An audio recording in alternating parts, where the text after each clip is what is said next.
இனிமே கண்ணை மூடிட்டு கடலை எண்ணெய் வாங்கலாம். ஏன்னா மந்த்ரா கடலை எண்ணெய் இதயத்தின் தயாரிப்பு. வறுக்க பொரிக்க ஏன் எல்லா சமையலுக்கும் மந்த்ரா தான். மந்த்ரா கடலை எண்ணெய், அபார ருசி, ஆரோக்கியமான உடல் நலம்.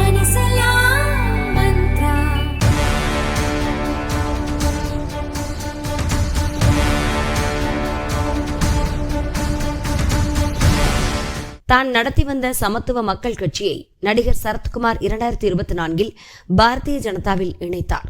லோக்சபா தேர்தல் முடிந்து இப்போது தமிழகத்தில் சட்டசபை தேர்தலும் நடக்கவுள்ள நிலையில் தனக்கு எந்த பதவியும் வழங்கப்படாததால் கட்சிக்கு எதிராக போர்க்கொடி தூக்கியுள்ளார். சென்னையில் தனது ஆதரவாளர்களுடன் திடீரென ஆலோசித்த சரத்குமார் கூட்டத்தில் பேசப்பட்ட விவரங்களை வெளிப்படையாக அறிவித்தார். மீண்டும் சமத்துவ மக்கள் கட்சியை துவங்குவீர்களா, சட்டசபை தேர்தலில் நீங்களும் ராதிகாவும் போட்டியிடுவீர்களா என்பது போன்ற பல கேள்விகளுக்கு அவர் காரசாரமாக பதிலளித்தார். 2024 பாரதிய ஜனதாவில் இணைந்த போது என்ன உறுதி அளிக்கப்பட்டது என விளக்கிய சரத்குமார் தனது கோரிக்கையை பாரதிய ஜனதா தலைமை பரிசீலிக்கும் என நம்பிக்கை தெரிவித்தார். பாஜக உரிய தலைவர்களுக்கு அங்கீகாரம் வழங்குறது இல்லையா?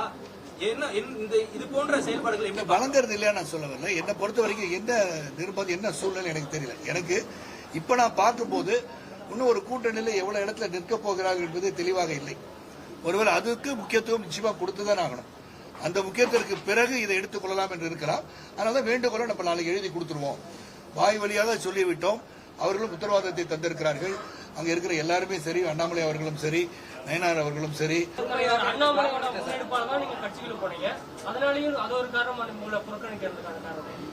அப்படி இல்லை, அவர் சொல்லி நான் கட்சியில சேரல. அதான் பல முறை சொல்லிட்டேன். நான் இந்த இயக்கத்தை மேற்கொண்டு வலுவாக எடுத்துச் செல்வது, நான் இந்த இயக்கத்தில் இணைந்ததற்கு மிக மிக மிக உண்மையான ஒரு நிலைப்பாடு எதுக்குன்னா, பாரத பிரதமர் மோடிஜி அவர்கள் மீது உள்ள விருப்பத்தினால் தான் நான் கட்சியில் இணைந்தேன். ஏன்னா 3வது முறை முதலமைச்சராக இருக்கும்போது, குஜராத்தின் மாநிலத்தில் முதலமைச்சராக இருக்கும்போது, மீடியா வாய்ஸ் என்ற பத்திரிகை நடத்தி கொண்டிருக்கும் போது நேர்காணல் நான் இன்டர்வியூ எடுத்தேன். அன்னிலிருந்து ஐ ஸ்டார்டட் ஃபாலோயிங் ஹிம். அவருடைய அட்மினிஸ்ட்ரேட்டிவ் குவாலிட்டிஸ், அவருடைய திறமை, நமது நாட்டை சிறந்த ஒரு இடத்திற்கு எடுத்துச் செல்வான நம்பிக்கை. நான் ஒரு தேசியவாதி பேசிக்க, அதை பலமுறை சொல்லிட்டேன். பச்சை வலது தோள்பட்டையில தேசிய கொடியை பதித்தவன் நான். அந்த தேசிய உணர்வு, தேசிய நீரோட்டத்தில் இன்னைக்கு போலாம் அப்படின்னு நினைக்கிறேன். இவங்க பண்ணல, அவங்க பண்ணல நான் சொல்ல. ஆனா பண்ண வேண்டிய கட்டாயம் இப்படி இருக்கிறது.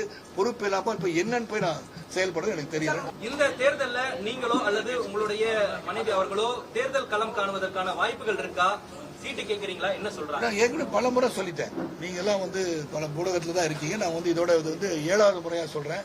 இந்த தேர்தலில் நான் நிற்க மாட்டேன், என் மனைவி நிற்க மாட்டார்கள். அவங்க பிஸியா அவங்க படப்பிடிப்புல நடந்துட்டு இருக்காங்க. பெரிய சாதனை படைத்த ஒரு சூப்பர் ஸ்டார் ஆயிட்டாங்க. அவங்க லேடி சூப்பர் ஸ்டாரா. ஐயோ, அப்ப நயன்தாரா பதவி போயிடுச்சான்னு கேட்காதீங்க. ஏன்னா இது ஒரு சர்ச்சையாயிடக்கூடாது. இந்த வயதிலும் தன்னை தானே நிலைநிறுத்திக் கொண்டு ஒரு தாய் கிழவி என்ற படத்தை கொடுத்து வெற்றி படமா ஆக்கியிருக்காங்க. அவங்களுடைய கலை உலக பயணம் சிறப்பாக இருக்கிறது. இந்த தேர்தலை பொறுத்தவரை நாங்கள் இருவரும் நிற்பதில்லை சொல்லிட்டேன். என்னுடன் பயணித்தவர்கள் பலர் இருக்கிறார்கள், திறமை வாழ்ந்தவர் இருக்கிறார்கள். அவர்களுக்கு வாய்ப்பளிக்க வேண்டும் என்ற ஒரு பட்டியலும் நான் கொடுத்தேன்.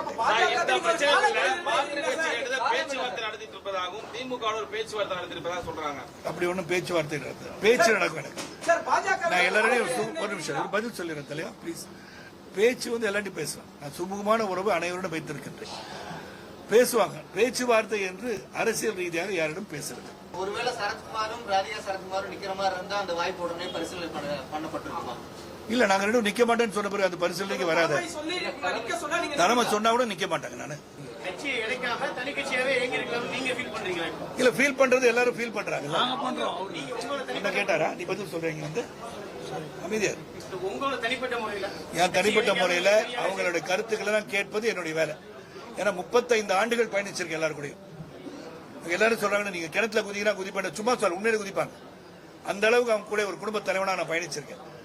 அதனால இன்னைக்கும் நான் கூப்பிட்டு 2 நாள்ல சொன்ன எல்லாம் ஞாயிற்றுக்கிழமை இங்க உட்காந்துருக்கேன்.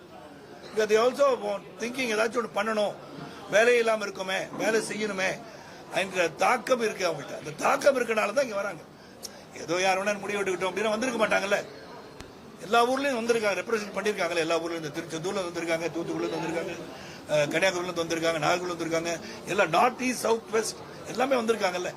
ஒரு உணர்வை காட்டுதான் வந்திருக்காங்க.